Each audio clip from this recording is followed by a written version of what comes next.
அனைவருக்கும் வணக்கம். நம்ம இன்னைக்கு மனநலம் அப்படின்னா என்ன? மனநலத்தை எப்படி பேணி பாதுகாக்கிறது? எப்படி மெயின்டெயின் பண்ணுறது? அப்படிங்கிறத பற்றி பார்க்கலாம். ஓகே.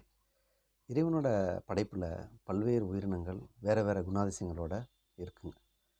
அதில் மனிதம் அப்படிங்கிறதுல பார்த்தோம்னா மனித உடல், மனித மனம் அப்படின்னு 2 அங்கங்கள் இருக்குது. மனித உடல் எவ்வளவு மதிப்பானதோ உயர்வானதோ அதே மாதிரி மனித மனமும் ரொம்ப உயர்வானது. மனித பரிணாமத்தில் மனிதன் அவதரித்ததுல இருந்து இப்போ வரைக்கும் மனித இனம் மட்டும் இவ்வளோ தூரம் முன்னேறி இருக்குது, வேகமாக வளர்ந்துருக்கு. அப்படிங்கிறப்ப பார்த்திங்கன்னா அதுக்கு காரணம் பிரெயின், மூளை, அது மட்டும் இல்லாமல் மனித மனம். ஓகே. இப்படிப்பட்ட மனித மனம் எங்கெல்லாம் இருக்குது? பிரெயினில் இருக்கா, இல்லை இதயத்தில் இருக்கா, இல்லை உடம்பு ஃபுல்லாக இருக்கா, இல்லை உடம்பை சுற்றி இருக்கா அப்படின்னு பார்த்தா இது எல்லாத்துலேயுமே இருக்குது அப்படிங்கிறது தான் ஒரு சரியான புரிதலாக நம்ம எடுத்துக்கலாம். ஓகே. இப்படிப்பட்ட மனதை பற்றி சொல்லாத ஞானிகளே இல்லைன்னு சொல்லலாம். நம்ம உலக பொதுமறை தலைவர் வள்ளுவர் அவர்கள் என்ன சொல்லியிருக்காங்கன்னா, மனநலம் மண்ணுயிர்க்கு ஆக்கம், இனநலம் எல்லா புகழும் தரும். இதில் மனநலம் அப்படிங்கிறத சொல்கிறாங்க. ஸோ மனநலமே ஒருத்தருக்கு நல்ல விதமான ஒரு ஆக்கத்தை தரக்கூடியது. ஸோ அப்படிப்பட்ட மதிப்பானது மனித மனம். இந்த மனித மனம் எவ்வளவு உயர்வானதோ ஆனால் அந்த அளவுக்கு அதனுடைய அவேர்னஸ் மக்கள்கிட்ட இல்லை. இப்போ உடலுக்கு ஒரு உபாதை இருக்குது, காய்ச்சல், தலைவலி, வீங்கி இருக்குது, இந்த மாதிரி பிரச்சனைகள் இருந்ததுன்னா மருத்துவரை சந்தித்து ஒரு ட்ரீட்மெண்ட் எடுத்துக்கிறாங்க.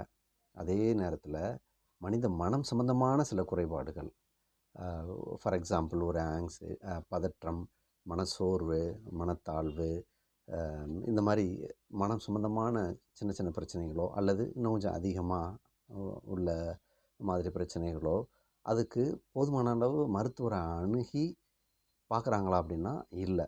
அதுக்கு காரணம் விழிப்புணர்வு இல்லை. நம்ம அந்த விழிப்புணர்வை மனநலம் சார்ந்த விழிப்புணர்வை எல்லா மக்கள்கிட்டையும் கொண்டு போய் சேர்க்கணும். இது ஒரு சோசியல் ரெஸ்பான்சிபிலிட்டி, சமூக பொறுப்பாக ஏற்றுக்கிட்டு இதை நம்ம செய்யணும். ஓகே. இப்படிப்பட்ட மனதானது மனம் சம்மந்தமான பிரச்சனைகள்னு பார்த்தோன்னா ஒரு 2 விதமாக கேட்டகரியாக பண்ணலாம். ஒன்று நியூரோசிஸ் அப்படின்னு சொல்கிறது, இன்னொன்று சைக்கோசிஸ். நியூரோசிஸ் சின்ன சின்ன மனப்பிரச்சனைகள், அதாவது ஆங்ஸைட்டி, மனசோர்வு, மனத்தாழ்வு, இந்த மாதிரி சின்ன சின்ன பிரச்சனைகள், டிப்ரெஷன், இந்த மாதிரி உள்ளதெல்லாம்.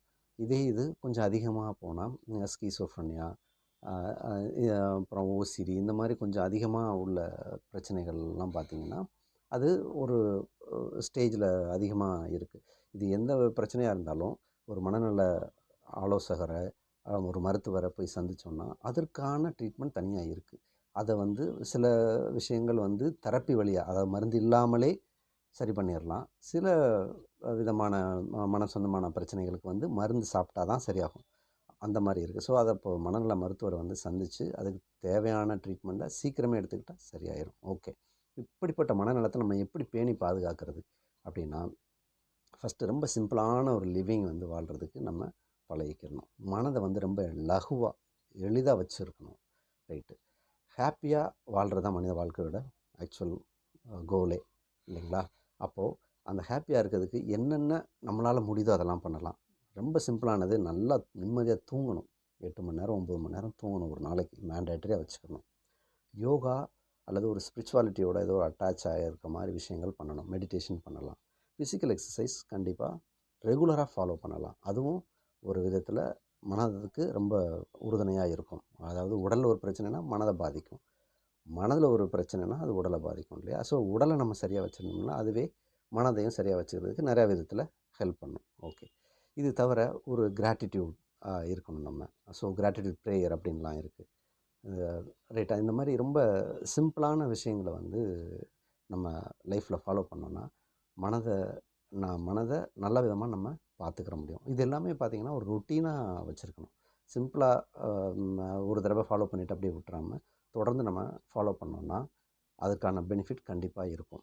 இந்த மனநலம் சார்ந்த விழிப்புணர்வை நம்ம எல்லாருக்கும் கொடுத்தாகணும். மனநலத்தை நம்ம பேணி பாதுகாக்கிறது எவ்வளவு முக்கியம்னா, உடல் நலத்துக்கு ஜிம்மு போகிறது, அது பண்ணுறது நிறைய எஃபர்ட் எடுத்துக்கிறோம். அதே மாதிரி மனதை பாதுகாக்கவும் நம்ம தேவையான அளவு முயற்சி பண்ணோம்னா நம்ம மனித இனம் இன்னும் பல கோடி ஆண்டுகள் நல்ல விதமாக வாழும். நன்றி, வணக்கம்.